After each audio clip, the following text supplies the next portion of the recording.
Hey, what's up, guys? It's Apollo Uchiha here, back with another part of What If Naruto Was in a Political Marriage.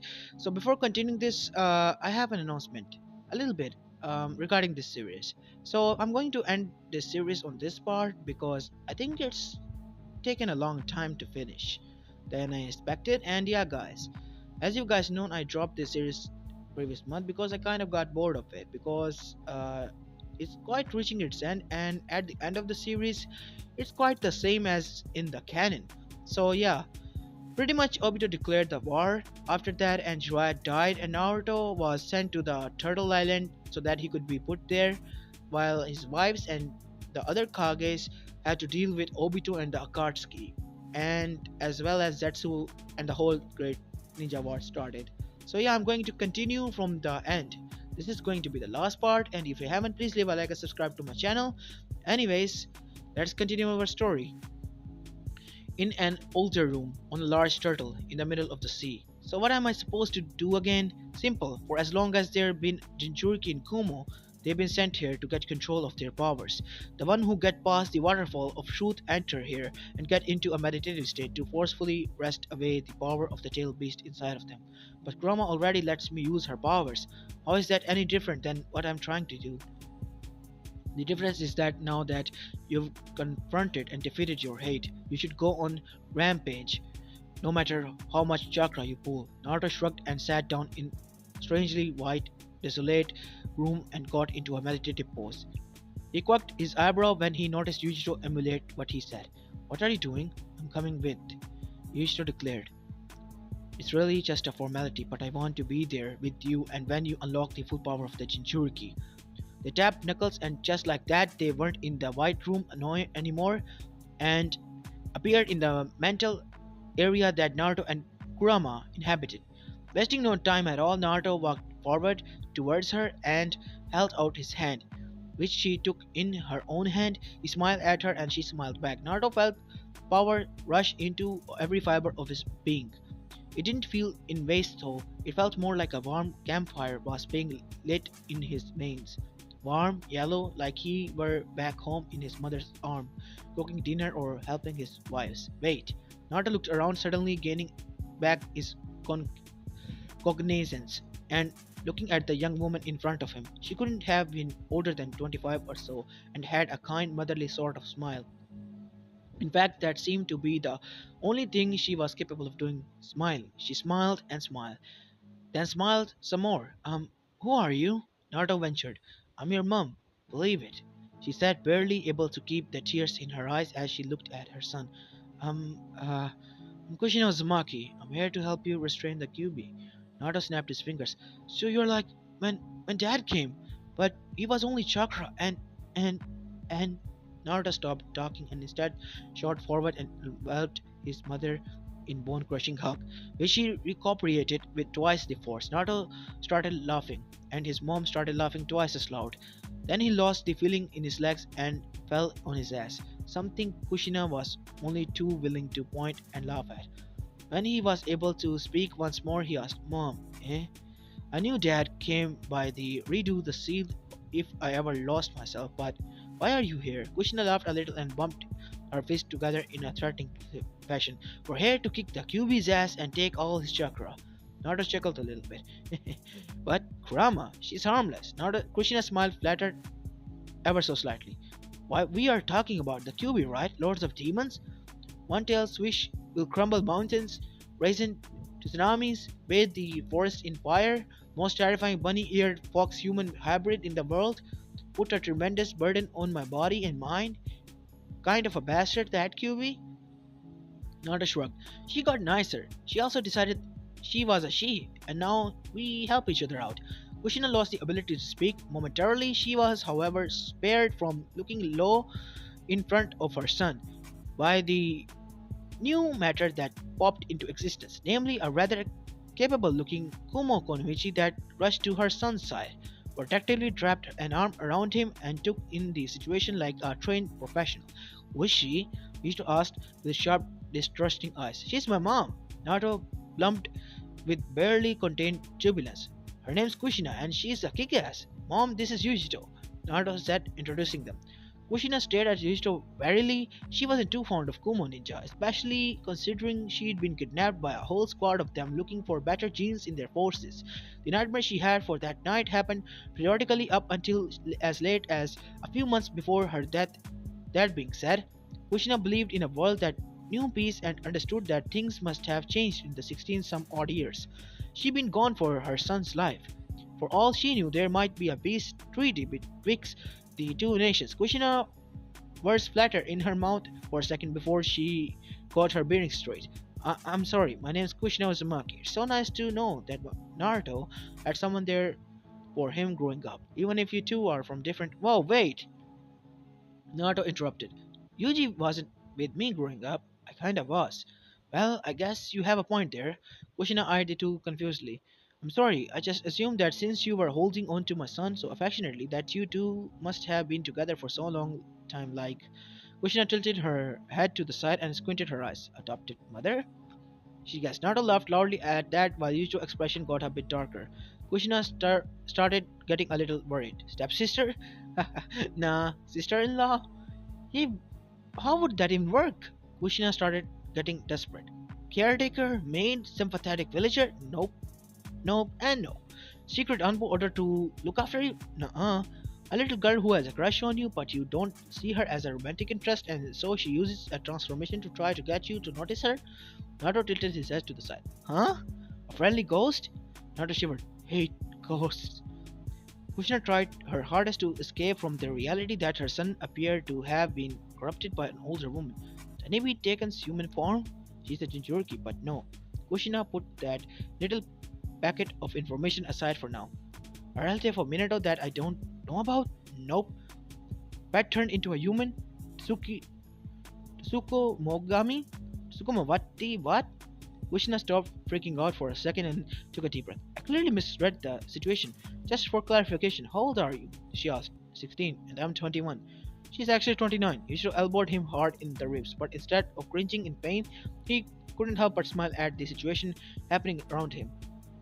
Kushina got a creepily friendly smile on her face. And just to be clear, the nature of your relationship, Naruto wrapped an arm around Yushiro's waist and pulled her very tightly into his chest. She's my wife, he said in a chipper tone of voice. Kushina stared long and hard at Yushiro, who couldn't quite meet her gaze.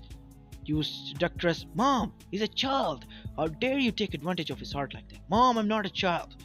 Kushina continued on her overprotective motherly rant while Yushiro could only keep her head down and try her hardest not to speak up as to provoke more fury from the mother bear. Naruto was trying his best to cool his mother off and hopefully get some answers he'd been wanting to hear all his life. He came to realize that the only way he was going to get her to stop was to shock her out of the rant. Congratulations! He suddenly cried out. You're going to be a grandmother! Dead silence. Kushina glared at Histo. Someone. I'm 24 years old. I'm too young to be a grandmother. She hissed out through clenching teeth and hateful eyes. The fiery redhead switched tactics suddenly. I swear to all the gods in the air, sea, earth, or who knows how many other places that if you ever make my son unhappy, if you ever hurt him, if you ever cheat on him, I will end you. Mr. mumbled out something unintelligible. What was that? Kushina hissed. You shouldn't worry about him. You just said boldly, seeing a way to turn the tires in the conversation. He has sex with 4 other women on a regular, casual basis. Dead silence. Kushina's devil eyes slowly swerved to her son, who was already starting to douse the hellfire he was about to experience. There has been a terrible failure to communicate. Naruto's words were stopped mid-sentence by the fist that hit his jaw and sent him flying across the yellow Inception mindscape. Yuja tried desperately to stifle her laughter in her palm, but immediately stopped when the devil eyes turned back to her. Those other 4 women, Yuja added, as if it were an afterthought. He also married to them, and I'm not the only one who's gotten pregnant. Kushina, mysteriously floating hair, drifted back to its usual straight positions, and her fist slowly unclenched at the state of God hand. One could practically hear the creaking of her neck joints as she turned her head to Yujicho, a pained, confused expression on her face. You're You're going to have to explain what happened while I was gone, she said in a low, threatening tone of voice, almost like she was going to murder someone should the answer be something she didn't want to hear. A few seconds later, Kushina's eyes were unreasonably watery by the time she finished hearing the story of Naruto's life. She sniffled once and dragged Yujito over for her motherly bear hug. Yujito, not knowing in what capacity she would comfort her mother-in-law, decided so, slowly patting her head. I'm so sorry my husband was such a moron. Kushina choked out again. He really was. Yujito said, trying to comfort the mother grieving over the husband's stupidity. But hey, Naruto said from out of the side of a little. Things worked out for us. You're 16! Kushina belittled out, untangling herself from her daughter-in-law. That's too young for you to be a father. That's too young for you to be having sex. And mostly certainly too young for you to be married, much less to five partners. I'm going to be a fantastic father, Naruto said in defiance. I didn't say you weren't. Don't worry, Yuzito said, clapping a hand to Kushina's shoulder. We won't let him have free regime. What's that supposed to mean? Cried out desposant Naruto. It means what it's supposed to mean, Yuzito replied cheatingly. Kushina chuckled slightly at the antics of the married couple before she caught herself and groaned a little. Ugh, I'm really going to be a grandma. Even if I were alive, I'd be 40. 40 is still too young to be a grandmother. Naruto shrugged. Eh, that's life for ya.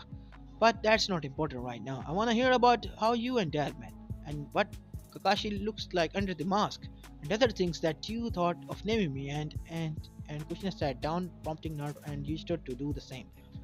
Well, I guess I have to start. A few seconds later. Ah! Naruto mumbled in a childish frustration. Kushina shrugged. He's had the mask for as long as I've known him. I don't think he takes it off, even when he showers. But still, Yuzito said, that's a pretty adorable way of you to fall in love. Kushina blushed out of embarrassment. Well, how did you two fall in love? I just kinda out crept up on me, out of nowhere, he just replied. How was I supposed to say no to a woman who saved my life? Naruto said. Yuzito harmed. That makes it sound like you only love me because I saved you. If that was true, then Kakashi would be one of your sister wives. Naruto said with a chuckle. But yeah, I've always loved her. That love suddenly going romantic wasn't really that much of a change. Kushina deadpanned at the two. Those are pretty sucky stories. Well, what do you want to hear? I fell in love with her the second she punched my uvula with her tongue. Naruto's mouth was snapped shut when Yuichiro slapped a hand over it. She was left smiling an embarrassed smile and trying her best to not make eye contact with fearless woman. Kushina's disapproving eyes made her sweat bullets like an no one's business. By about the time Naruto removed Yuichiro's hand from the mouth and was preparing to make a clear retort, he noticed that his mom started glowing a weird golden color. Mom, your hands, he stuttered out. She looked down at the growing appendage and felt her breath hitch. Kushina looked back up slowly with tears in her eyes and a sad smile on her face. I want you to listen right now, Naruto. Naruto gulped painfully and nodded his head. I want you to know that no matter what happens, no matter who you love or how many you love, whether you win or lose, I will always love you. Kushina flew forward and enveloped her son in one last time long hug. And I will always be proud of you. At this point, she was rapidly degenerating, allowing Naruto to only hold on tightly and hug his mom for all his strength in him. Oh, Kushina said, suddenly realizing something and looking over to Yusuf. Don't worry, you have my approval, and don't let him give any of my grandchildren weird names. Yusuf nodded and gave the disapproving woman a thumbs up. And just like that, she was gone. And just like that, they were back in the normal mindscape. And just like that, Naruto found comfort in the loving arms of those he was bound to for the rest of his life. Link break. A few hours later, on a grassy battlefield, a slash here, a cut there, a pull of the wires way over there, and white zetsu were turned into confettis and similarly sprouted into greenery of variety-sized trees. Naruto was having the time of his life helping out the war effort by annihilating the enemy with copious amounts of chakra, infused newberry slashes, and sealing away particularly dangerous animations. From his understanding, he was one clone of about 50, all distributed across the battlefield. There had already been a few casualties amongst the clones that had been taken off guard by some of the sneakier reanimations, but this position there was still a significant bolster to the enemy's defense. Even if he hadn't been there, it probably would have been a complete rout either way, with the different armies of the nations all training together for about 3 years in a space that supported friendship and synergy combination of the battle styles. It was only natural that they learned how to work together in the most efficient way possible. It was for the reason that Naruto knew his presence there was merely a way to make the tidal wave of victory bigger and to mitigate losses. Naruto, or that particular clone, as it should be noted, received the Nubari by defeating Kushimaru, who had somehow summoned the sword back to himself after being reanimated. As it turned out, Kushimaru wasn't really one of heartfelt master student sentimental when it came to meeting his successor of the Nubari style of combat. He was more like to try and murder you for behind and make sarcastic remarks whenever that didn't work out. On one hand, Naruto found out why he was such an asset to the military of the Mist as he lived because he was frigging hard to kill. On the other hand, he was batshit crazy. Naruto didn't feel the least bit remiss when he finally locked the Psycho in a sealing arrangement for as long as the reanimation was called. It was starting to look like the fourth Great Shinobi War was only to last about a week at most, seeing as it took slightly longer to get to the turtle than he thought it would. From the news he received from the carriers, Kurtsuchi and Fu were back at home base in Suna, preparing weaponry and medicine for transport. Yujito was wrecking pain on the battlefield, somewhere away from where he was with the help of a few out of Kage. Temari was leading the long distance fighting barrage, and Mei was surprisingly close to where he was, fighting the Black Zetsu. A slice here, a Rasengan there, and a fling of the card needle sword way over there. Zetsus were carrying that up like no one's business. Naruto was actually having so much fun that when he finally ran out of things to hit, slice, and generally excavate, it came as slight shock to him. He didn't have much time to look around and get a feel for his surroundings before he heard an enraged cry from off in the distance and a heavy silence fall over the battlefield. Naruto was there in an instant and just in time for him to witness the last trailing chakra reside back into the Hiramaki that Jojuro was holding, as well as the Black Zetsu he had been fighting to fall into the two halves onto the grassy ground as he couldn't sense any more hatred. In the general vicinity, he turned off the Scooby Sagemon powers and called out their ragged looking swordsmen. Hey Chojuro! The swordsman started slightly and brandished his Hirmakari around at the blonde before he realized who exactly was calling him. He then dropped his guard with a relieved sigh, sheathing his large sword on his back and waved back at Naruto. Hey, what's up? Naruto clone pranced happy up to Jojo and held out his closed fist for a bumping. Nothing much, but you're looking pretty good right there. Jojuro blushed a bit and smiled sheepishly. Nah, I was just doing what I could do. It was mostly Mei who, as soon as the word Mei left his mouth, a navy blue blur slammed into Naruto and disrupted the conversation. Soon enough, Jojuro was turning around with an embarrassed look on his face as Naruto got his mouth invaded by a superior in command. Naruto, for his part, tried to get the woman off of him, but she was physically stronger than him and was very much happier to see his lover after such a long time away from her. Eventually, seeing as they were going to be entwined for a while, Jojo left them for their own devices and started ordering the Daimyo protection squad in her stead. They all followed his orders without question and started on their various tasks of patrolling, protecting, scouting, and cooking. Cooking was very important. After all, the deciding factor in any engagement had to be morale of the soldiers. That and training and superior numbers and better tactics. It had nothing to do with the fact that Jojo loved him some good fried fish and the fact that the shinobi he ordered to start cooking were ordered to cook fried fish was completely coincidental. Completely. As the shinobi got on with their jobs, Mei somewhat despondently stopped trying her hardest to strip Naruto's clothes off and got off of him. Naruto sat up suddenly and started taking large sums of oxygen that he had previously been neglected of. Shouldn't we do some... oh god. Some productive work here? Naruto asked in between his huffing. Mei shrugged, wrapping her arms around Naruto and resting her head on his shoulder. Jojuro got it. Yeah, he does, doesn't he? Joe's starting to be a bit less shy. He's getting more combat experience and then getting him confidence. He's going to be a magnificent leader someday. That piqued Naruto's interest someday soon. I never really liked running a village. Too politically. Being the leader of a rebellion wasn't easier, but at least it was simpler. I didn't have to worry about how the farmers thought about the nutrient deficiency their soil was starting to face, or about the stuck up nobles who only want to line their pockets, or about blah blah blah blah blah blah. I think I like it when I can just laze away the day with you. That doesn't sound so bad. You don't really sound like the kind of person to laze though. Okay, we go for a hike, see a pretty sunshine, but a human inside of her. Naruto cringed a bit. What is up with my wives and their inability to make pregnancy sound like something natural? And I've already got a name figured out. May said, ignoring Naruto's little additional to the conversation completely. Well, that's good, cause apparently all the names I've made are terrible. Aw, honey, that's not all terrible. Most of them are, but not all of them. Some are even halfway decent. Naruto's face went gloomy. So, names?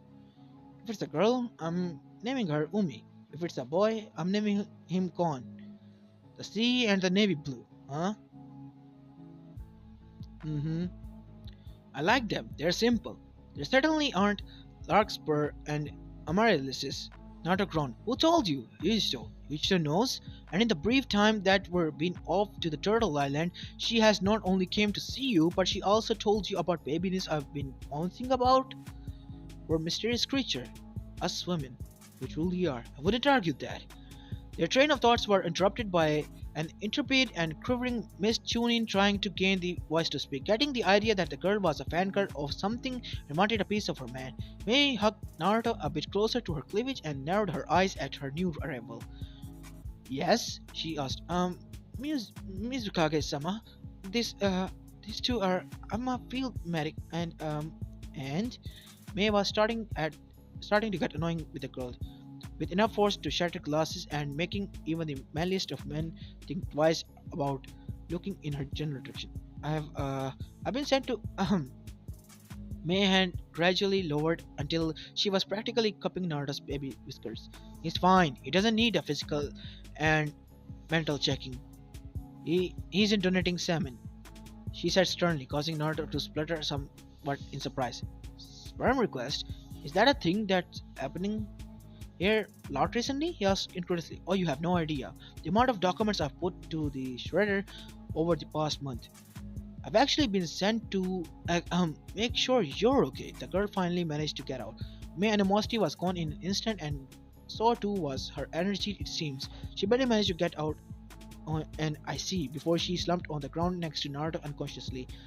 Naruto immediately began freaking out while the medic kneeled on the ground and calmly did a quick diagnostic. If he were in his right mind, he might have concluded that it was absolutely adorable that May staved of physically, mentally, and chakra exhaustion in order to spend time with him in a war zone. However, his state of mind was in the do not trust anyone thing, want to hurt you, this is a war, lead to inability to rationally hear out the Chunin who wasn't a fangirl. She's going to be fine, it's only chakra exhaustion. She said to Naruto. Naruto didn't hear it. He was too busy babbling out nonsense about a proper marriage ceremony and baby's names. She's going to be fine. The girl said a bit more sternly. This too was ignored. She's going to be fine! Oh, fuck it! The medic stood up and lashed out a chop to Naruto's back, hoping it would get him to chill out for the surprise unconsciousness. She didn't know he was a clone. He vanished in a puff of smoke, leaving her to her confused device's link break a few hours later. Before Naruto was the ginormous tentacles. Its form was misshapen and ugly. Its power was monstrous, its aura was intimidating. The legions of seasoned veterans behind him were quivering in their sandals, even knowing that it was temporarily restrained by the Kages and their combined sealing power. All was not lost, though. He could feel a familiar chakra signature coming up from behind him, traveling at speeds that might have put A to shame. It landed in front of him in a plump of smoke. When the air cleared out, all was silent. Sasuke looked back at Naruto. Hey, dope. Sasuke's cool and angsty greeting was interrupted by the paw of a blue fire cat crash into his face and launching him back to a feet behind Naruto. Through fits of laughter, Naruto tried to stop Yuichiro from hurting him any more than she already had. He wasn't very successful in trying to stop her. Sasuke wasn't one to be trifled with. She only managed to get a few good shots at him pretty boy face before he got his bearings and stopped her fist of fury. Yuichiro, he's on her side now. Please leave him alone. Naruto finally managed to get out. The catwoman in question stopped mid-punch to look at her husband as if he grew another head out of his dick. He's on our side now? She asked accusingly. He tried to kill you more times than one. He's a fucking sociopath. I'm not a sociopath. Shut up, pretty boy. She used to hissed between clenching teeth. Sasuke hummed and started to calmly apply bandages to the area where he got his face pummeled in. You got the stuff out of the system, Naruto said simplistically. Plus, we need a call the manpower we can hold of right now. We have to face that thing. Then why don't we recruit the sharks? Oh, that's right. Sharks don't make for very good allies. Naruto put up a conceding hand. We can't argue semantics later. Right now, we have the tentacles to take down. I don't think semantics means what you think it means. Neither do I. Wait, what? Another person jumped in on the conversation from the group of the ninjas behind him. Sasuke, an important teammate and friend to us. Nothing he will do will stop us from trying to save him, and we will forgive him. Hey Sakura, Naruto called out, as if all of the world wasn't hanging in the balance. Sakura. Sasuke said simplistically with a nod. Sakura sighed, walked over, and undid the damage Yuichiro did to him. Don't talk to me right now, Sasuke. Yuichiro had her head in her hands. You people are weird. You have no idea to call people. You have no right to call people out on their weaknesses, Miss Harem number 3. Sakura said with a bit of vinegar. Yuichiro groaned lowly. One could practically see the hackles rising on her neck, although she definitely did have the wherewithal to not get into a fist fighting with a girl more than 13 years her junior in the shadow of being who had the power of God. Naruto still felt the need to ramp down the animosity between the two of before getting things before things could get bloodier than they already were. Sasuke, he said, interrupting the fight that wasn't really a fight, but also kind of was. You still have the summoning, right? I swear to God, if you grunt one more time, I'm going to rip your balls off. Yujijo! Yujijo humbled. I'll do my best to get rid of the small fry. You three do your best to do whatever you need to do. They all nodded and summoned their representative bosses from their summoning contract.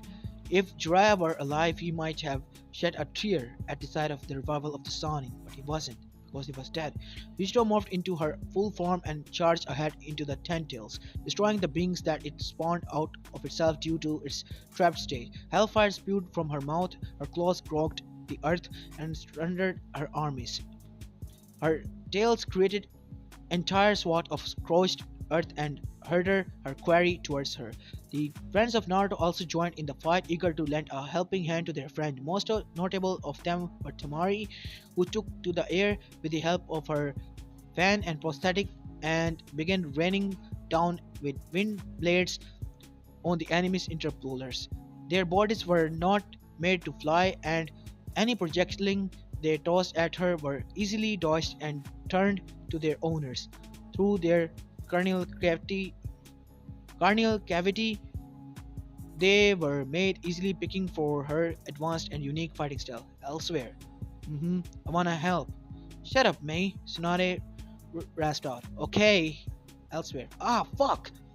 Really bad with the sharpening stone, aren't you? Fu asked, setting aside another sharpening shuriken with the bundle next to her. Shut up, Fu. Kurtsuchi grumbled as she wrapped her hand in a bloody towel.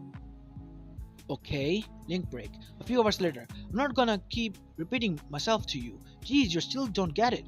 Well, I guess it can't be helped. You were always pretty exceptionally stupid after all. Shut it, dope.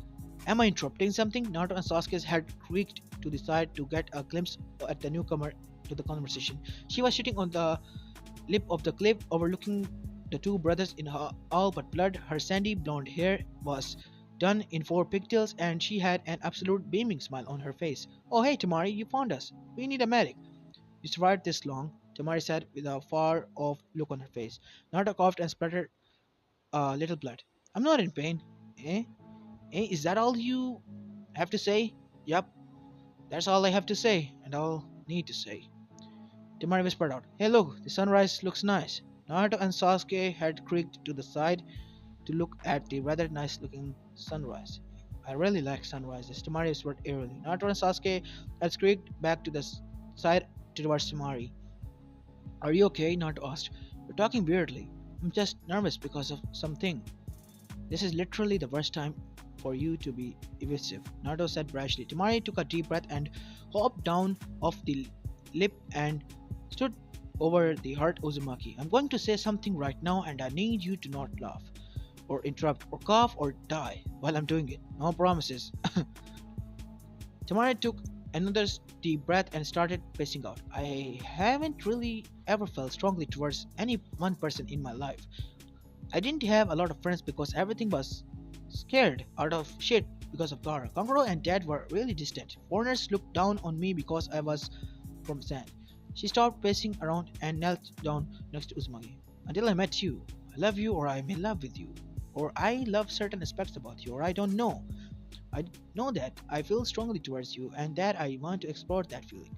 So I guess what I'm trying to say is, would you like to go on a date with me sometime?" Naruto summoned all the life force in his body to bring forth a chuckle. "Sure, I'll go on a date sometime. No ramen." "Okay, no ramen. Still, do you think there's could be something other than that you might find interesting?" Tamari beamed at her fallen boyfriend husband. "Nope. I wouldn't wait a single second longer to tell you this.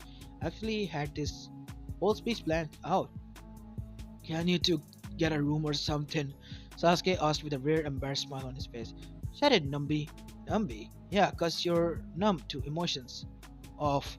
The air rushed out of Naruto's lungs as Temari suddenly decided that his abdomen was good a place as any to sit.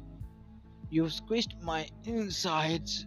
Once again, Naruto's sentence was cut off mid sentence when Temari leaned down and began to kiss him. Sasuke rolled his eyes a little and tried to direct his attention elsewhere. "Why does he get all the bitches? Because he doesn't refer to us as bitches, as had." Temari suddenly seized her mouth to mouth, muddling, and looked up to see Kurtsuchi with a shit-eating smile on her face and Fu with a short and depressed one. "I so told you she was gonna confess before the war was over. Come on, bring it forward." Fu grumbled a little bit and fished around in her pockets for a few crumbled bills and handed them over to the glowing stone Konoichi. Naruto had trouble processing this. "Wait, how did you get here?" Six insect wings popped out of Fu's back and started humming. "With the power of flight," she said simply. "How do you know where I was, guest?" It made the most sense. Symbolically, it made the most sense, at least. After that, I just looked for the biggest crater, and I tried not to puke. Kurtsuchi chimed in. "We were flying really fast." The next interruption took the form of Matatabe in a smaller form, hitting the ground near where the small mortally group were weirdos was having a conversation. The flame dissipated and out walked in furious Yuichito and a loopy May. She stomped over and kicked Sasuke in the ribs, in glaring pain, gasping and silent screams. "What did I tell you? What did I tell you? Freaking sociopath! No, seriously, Yuito, he's okay this time. Can you hear yourself speak? You sound like an abused girlfriend in denial about her dumbass of a boyfriend. He's an asshole. Oh, he is a freaking huge asshole, but he's not going to go on any sprees of villainous sociopathy. It wasn't villainous. I was just going to. You know what? Forget it. I'm done." Sasuke wheezed out. "Tamari?" May shouted rather suddenly. "You're on my stomach." Tamari raised an brow at the loopy chakra deprived woman. "What?" "No, I mean, you're on my stomach," May responded with eyebrow wagging apparently. Tamari blushed and hardly got off of Naruto's stomach, which brought forth much laughter from the group. Sasuke even huffed air in and out a few times, his sorry excuse for a laugh. Tamari fidgeted a little bit with all eyes on her. "So, is this okay? Is this what? Okay. Letting this little douche nozzle live?" Yuichito asked with a sharp insult directed towards the Uchiha. "No, I mean," Tamari made a few hand gesture towards her and Naruto. Yuichito shrugged. "I don't care." "Okay," Who replied. "Don't see why not," Kurtsuchi said. "My stomach." May said, crawling over to where Naruto was. Tamari beamed silently to herself and started to stare at the sun peeking over the clouds at on that cold, happy morning. The war was over. There was going to be an end to whispered hate. Things were looking up for them and her. And as the rest of the group argued and jested and did their best to not die from injuries and wounds, Tamari found herself content with just watching the sunrise and thinking about the future. Her future. The future of all who were and all who weren't. And that big great ball of fire that painted the sun pink reminded her of just that. A new beginning. And finally, the end. Chapter 42. The Epilogue. Yeah, yeah. Phew. Satsuki paused in her furious pursuit of destruction of a training dummy. The thing was already hinging on its last remaining straws and was burned in several key areas, all fatal, of course. Her hand swiped out and caught the water bottle that almost hit her in the face. It slammed in her hand with a resounding crack. She grinned at her. Her already insane reflexes were getting better and better as the day went by. At the speed the bottle was flying, it would have taken the head off of any normal person. Not her, though, of course. She looked to the person who threw the bottle. Sarsky grin subsided when she saw who was standing there, hiding her lengthening and very sharp canines under her lowering lips.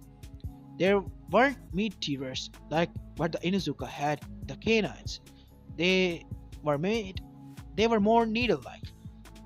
Maker to anyone who didn't already know who she was. The woman she was looking at had platinum blonde hair corded into a braid that went all the way down to her back. Her choice of Atari had a lot of lavender and dark blue and were also made of were also made to allow for good movements and comfort. Although her face may have finally started showing some age in the form of small lines around her mouth and eyes, her body and attitude hadn't changed in the last 20 years or so. Her name was used, of course, Sarsky. She said pleasantly enough that there were definitely the underlining tones of "What do you think you're doing?" in her voice. Sarsky was somewhat abnormal for a teenager at the age of 18. She inherited her mother's hair color but her father's hair quality. Namely, it was really spiky. She liked to put it into a rough ponytail. Her dad would often say that it looked like his late master Jiraiya. Looking at the photograph that he had of a guy, she couldn't refute his statement. Although she was born with natural lead, strong and supple muscle, leading one to assume that she would wear clothes similar to her mother. She liked to wear armor almost constantly, and not just her John in flake jacket, like actual pieces of metal sewn into and around her clothes, and strategically surrounding with clothes so as to mute them from clanking together. Her most identifying features were, strangely enough, her eyes, ears, mouth, and cheeks. Her eyes had natural slit pupils that were covered by almost neon colored yellow and blue heterochromic irises. Her ears were tilted and pointy. Her mouth was full of the aforementioned feline like canines, and her cheeks had whiskers on them. Actual whiskers, of course, long, nerve encoded white, stiff hair that poked out of her cheeks. They were as about as long as her father marks and were tilted close to her face. So anyone who might think at first sight that they were facial markings, they were, however, actual functioning organs that could read the air and notify her of something that her organs couldn't. Suffice to say, everyone in Konoha knew who she was by the sight of it alone. What? She, the somewhat belligerent teenager asked as her mother approached. You see, her and her mother were embroiled in a bit of ongoing argument. Sarsky was born with natural super intense muscles and thusly had trouble controlling her strength at times, mostly when she was training, and would accidentally destroy her surroundings. I think you know what. Yuzuru responded with a motherly smugness. You said you would always be a spotter with you at all times when you train. No, you said I would always have a spotter when I trained. I never signed off that. Yuzuru pinched the bridges of her nose with her thumb and index finger. Sarsky, what? I know my strength. I'm an adult now. Okay, no you aren't. Yuzuru said very sternly. You aren't an adult, you're 18. Your brain isn't done developing yet. And second, you caused at least $4,000 of property damage last month alone. And whose fault is that? Sarsky said accusingly. I don't ask to be born with the strength of an elephant, she murmured. Yuzuru sharply picked up on that last part. But you were, and I'm sorry. I'm sorry that I used Matatabe as much as I did when you were developing. But in the end, if you who was the in the end, it's you who has to be careful about your surrounding. Satsuki growled in frustration, something that actually did sound animalistic in nature. It's just, it's just so fucking unfair. Language, Yusto said with her stern face. I know, Satsuki said before taking a deep breath of air and exhaling slowly. Deciding that it was as good as a time and place as any, she plopped down on the ground and started up to stare at the sky, with her mother following suit. After a prolonged period of silence, Yuichiro decided to speak up. I love you, honey. I hope you know. Satsuki sighed again. I know, it's just hard sometimes. Yuichiro hummed an affirmative. I know it's not an easy life you were born into, but at least you were born with strength. And you weren't. You were born a Jinchuriki. I was born from a Jinchuriki, not the difference. Jinchuriki weren't born with great strength. Well, I guess they were, but they were normal before people. With normal strengths, normal speeds, normal reflexes, we had to earn our power. Geez, ain't that the thing any kid wants to hear from their parents? You aren't normal. Blah blah blah. Not being normal isn't a bad thing, you know. It is if you want to attract people who don't have a furry fetish. Satsuki mumbled. That was one stupid, weird looking guy, and I hope you know. Yes, you warned me about Jiro. Yes, you warned me that he wasn't my soulmate. Yes, yes, yes, you are of course correct, mother. All judgment that I make should automatically defer to you. Sasuke said, quoting with a thick layer of sarcasm. You don't have to go that far. Micho said, look, let's get back to the topic, shall we? What was it again? My strength. Ah, yes, your strength. You were born with strength many times more powerful than any person, but you still can't control it, Sasuke finished. We've had this argument before, but I'm telling you, I've gotten better, a lot better. I know my strength and limits, but you can understand why I'm worried about you, can't you? Please get a good spotter. You could use or ask Umoy or Kon for help. I'm sure they would jump at the opportunity to help you. It's not that, it's just I just want to feel in control, Sasuke finished unsurely. Yushiro laughed dryly under her breath. I understand that. Sasuke looked at her mother questioningly. How can you? You're always in control. Even with dad, he always listened to you, no matter what. Yushiro quirked an eyebrow at her daughter. Have you forgotten how I first met your father? Sasuke rolled her eyes. On your wedding day, to a boy that I didn't even know. 13 years old, not intimidating in the slightest. They made this into a movie, didn't they? Sasuke interrupted. I looked at the skit, Yushiro continued on, under trade, and I thought, holy shit, I just may end this twerp's life. Language, Sasuke mumbled. The point is, Yushiro said, ignoring the jab at her slightly hypocritical vernacular, that I've only been wholly in control of my life for about 20 years or so. No childhood, no teenagehood, no young adulthood. I was a tool that was used by my village and thrown away to bring the villages together. You have it so much better than I did. Do you have to worry about accidentally breaking any cup, bowl, or utensils that you hold onto? Did you have to put up with annoying siblings? Did you have to put up with accidentally hurting people when you only meant to shake their hands or hug them? Did you have to put up with their every single person you met seeing you as if you were a freak? Of course I did. Sasuke looked at her mom confusedly. But I thought all of Kumo praised you and thought of you like a savior or something. Maybe very later on, but you have to understand, I was the container of the beast that destroyed part of the village and killed a lot of general populace. People don't like me, as far as they could throw me. Sasuke was silent for a little bit. Man, I don't even know anymore. Life is weird. Yes, life is weird, Yushiro agreed. How did you and Dad ever get together anyways? Like together? That just seems so wimpy. Your dad isn't wimpy, he just listened to me because he knows that my judgment is better than his. Doesn't stop him from doing stupid things every now and then, though. The question still stands. Yushiro sighed. My love for your father developed slowly and snuck up onto me in the end. I didn't even realize I was in love with your father until I was. Question still stands. He sighed again and took a while to answer. In the end, it was because he understood me. He was a Jinchuriki, I was a Jinchuriki. He was always nice and accepting, I was less so. And He never held that above my head, not once. He was happy when I was happy, sad when I was sad, and he was there for me, the only constant in my life, and I loved him for that. Plus, he gave me you, and I will always love him for that. Even though you were part of a harem, see, I still really don't get that at all. Child rearing in the shared Uzumaki household was delicate to say the least. No one really wanted to explain why each mom had four sisters all living in the same house and sometimes didn't make it back to their rooms from their father rooms, or why they had so many cousins that all looked a lot like them, or why they all called the same guy their father. So they were given half truths and full lies until the age of 14, where they would be told the truth about their father, and it was a good thing that everyone seemed to have suddenly agreed that no more children was a good idea because Naruto never really got the knack of telling his kids that they were the product of a man who practically polygamy, something they were taught was very immoral in the modern society.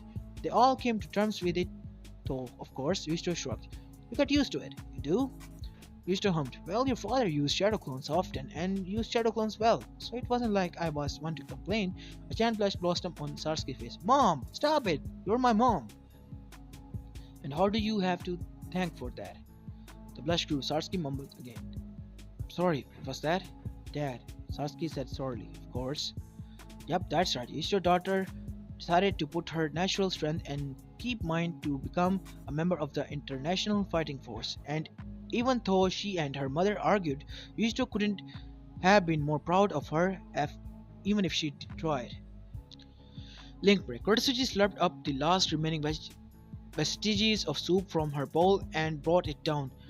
With a short of seconds, immediately another bowl of surprise flavored ramen slid in front of her, and she began to eat one more with gusto. Not much had changed for her over the years. She packed on a few pounds from her pregnancy and she wore more motherly clothes. But she retained her more notable traits into adulthood. Her hair was still black length, she was still rather brutish when it came to heartfelt feelings and conversation, and had a stubborn streak to reveal her own husband's strength. She was offered to the seat of Tsuchikage, but she gave it to Akatsuchi instead so she could focus on rearing her child. Jeez, said the person dining next to her, still putting it away as always. You know it, Tam. Tamari chuckled a bit at her antics and began slurping up her cool ramen. Tamari grew her hair out a bit over the ears. It now was at her upper back of neck if she let it down. Though she never did. She didn't know why, she just really liked it. Quarter play. She really liked her ponytail style. Damn, I can't pronounce any more words. Sorry about that. Anyways, so how's the ramen tasting? The chef asked. Great as always, Momo. Kurotsuchi said, spraying half-eaten ramen and broth over the counter. Momosuchi sighed a little bit at the uncountless of her mother and went back to the pot boiling the broth.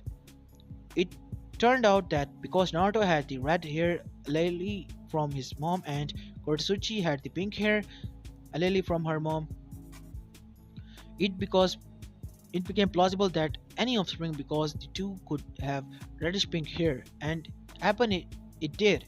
Momosuchi was born with hair a shade darker than Sakura's and unruly enough that she never really bothered much with it. She kept it a lot shorter than her mother ever had. And although her style was boyish, she would never be confused for a male because of her very feminine frame and face. Something that drew the eerie and jealousy of a female she became acquainted with. Don't speak with your mouth full, Mom, Momosuchi said kiddingly. Kurotsuchi paused for a second to pout at her daughter. But so good! How am I supposed to be away from it for even a second? The way you're doing right now. Tamari suggested. Special circumstances? Yeah, you're really special.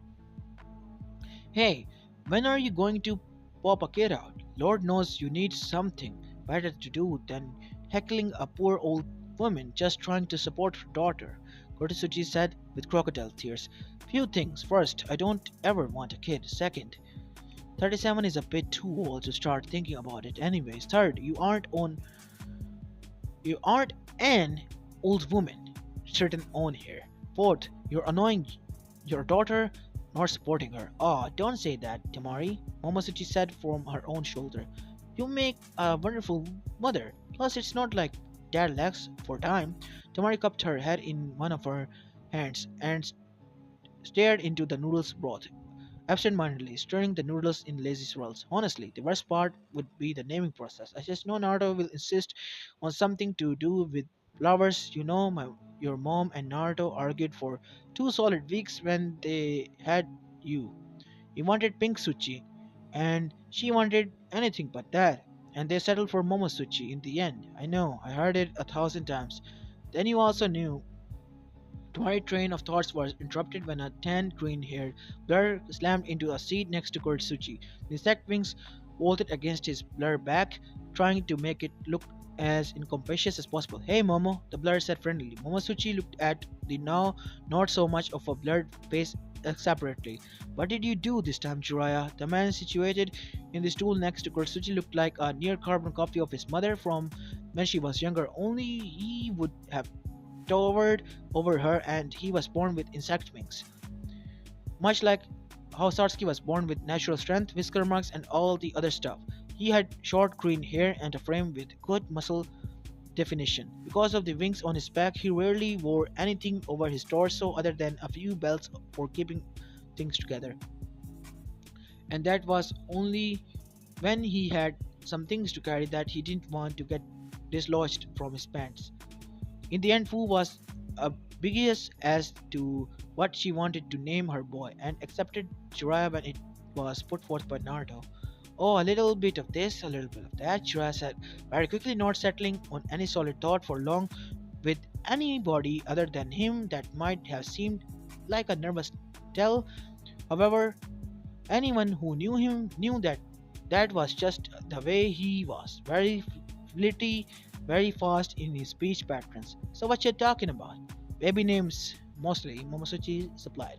Oh, Tamari. Looks like I can be waiting on another half sibling, huh? Huh? Tell me, he asked like with his eyebrow wiggling apparently. You do know that there are 2 other women of rearing age right next to me, and you also know that I want nothing to do with kids. Ah, Momo, ain't gonna settle down. Two tied down with becoming the best ramen chef in existence. Damn straight, Momosuchi said with a nod, allowing for a moment of uncountness to slip out of her normally calm and polite disposition. And Kuro ain't gonna go for another either, too. He stopped to make whistly sound as he rolled his eyes and made a finger motion like there was a fly in the air. Scattered wants to focus her energy on Momo. No time for another kid. Kurtsuchi blushed a little bit and didn't raise her head from her ramen. She still had a little bit of tsundere in her blood, it seemed, but you're perfect for a very rain. Bit hard, but just soft enough. Disposition wise, of course. I'm not trying to make institutions here. Tamari's sweat dropped. Geez, thanks, Shiraya. And what are you doing here anyway? Don't you have your career business to take care of? Shiraya got a bit nervous at the mention of the business.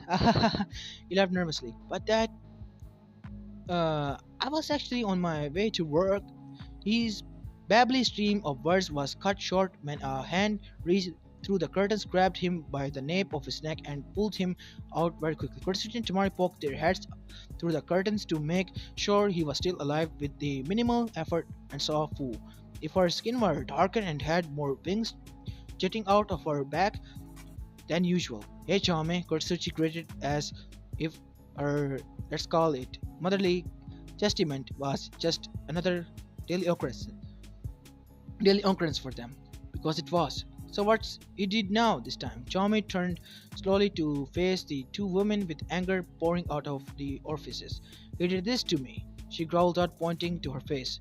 On it were marks of claw symbol ejaculating seminal fluids all over her face, done in permanent marker. Not just in the standard black either. He got the whole rainbow of dicks on her face without her noticing. Naturally, Kurtsuchi and Tamari spent the next several minutes busting a gut at the hilarious defacement of one of the most powerful beings in the world, while said powerful being beat the crap out of her adult son by proxy. Even Momosuchi had the accent the kitchen to see what was going on outside her ramen stand, which she managed to contain her laughter from, if only just barely. Yup, that's right. Kurtsuchi's daughter decided to become a chef and create the best tasting ramen in the world, while Fu's son decided to open up a courier business, picking up and sending packages all across the elemental nations. Since he was so fast, he made quite a mint too. Even though Momosuchi rejected becoming a shinobi, and even though Jiraiya had a bit of prank streak, their parents loved them unconditionally and were proud with what they accomplished. Link break. Hey daddy, what's bro name on the stone? Hmm? Naruto asked, looking at the tombstone in front of him, realizing that the little boy who was pointing at the stone didn't know who was buried beneath it. Naruto smiled a little and ruffled his hair. Well, it's kind of a long story, but the Jiraiya buried here is different, Jiraiya, than your brother. Different? Mm-hmm. The Jiraiya buried here was an old, lecherous man who was very brave and very gutsy. Ma, a little girl of about 11 years whined next to him and began tugging on his clothes. Daddy, this is boring. Why are we here anyway? Because, honey, an older woman with auburn hair that reached to the back of her back and kneeling next to her and bringing her in for a hug. Today's daddy's and mommy's anniversary. Ah, really? She asked, little surprised. Then what are we doing here? Aren't graves sad? Hmm? I guess a little bit. May said softly, but this spot right here has the best view of the sunset in all Konoha. These two children's names were Umi and Kon, belonging to the girl and boy respectively. They were twins, and both shared the same dirty blonde hair and bouncy personalities. Kon decided from very early in life that he didn't want to fight, cause he sucks at it, while fighting seemed to be the only thing Umi wanted to do. It didn't help that her father's potent wind release merged with her mother's lava release and gave her dust release. When Kurtsuchi found out that May lava release got her child dust release, while her child got nothing from her lava release, she was pretty annoyed for a few weeks. May also had a dozing weeks old baby snoozing in the crotch of her arms, buried up in a cotton blanket with stretched blonde hair in a small tuft on the top of his head. Naruto and Mei still didn't have any name for him.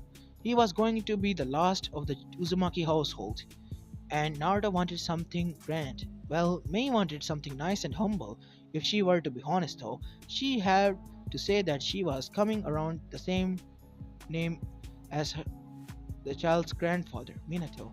All five of them were on top of the monument, on Naruto's earthen head, next to Jiraiya's grave, looking at the beautiful sunset. It was a time and a moment. For the 2 seconds it lasted until Kon got antsy and challenged his twin sister to play get play in a game of tags, which she took away too seriously immediately and hurt him accidentally. He started crying and May just said Umi, which made her cry, which made the baby in May's arm cry. May started bouncing the baby up and down, trying to get it to stop crying.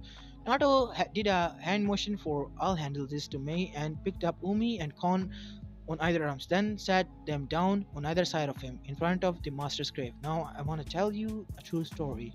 They both stopped crying for the most part, though they still have sniffling and sending death glares by the time he started the story. Once there was a man who was born into the world, who only knew pain and hardship. Naruto looked down to make sure they were listening. Neither would look at the other. Both had their arms crossed, but Naruto knew that they were listening from his fatherly intuition. This man's name was Jiraiya. He wasn't born into any special wealthy family, nor especially poor family. He wasn't very smart, and he had very bad grades in the academy. Even so, he became one of the greatest shinobi of all time. The board started to pay attention a little more in earnest.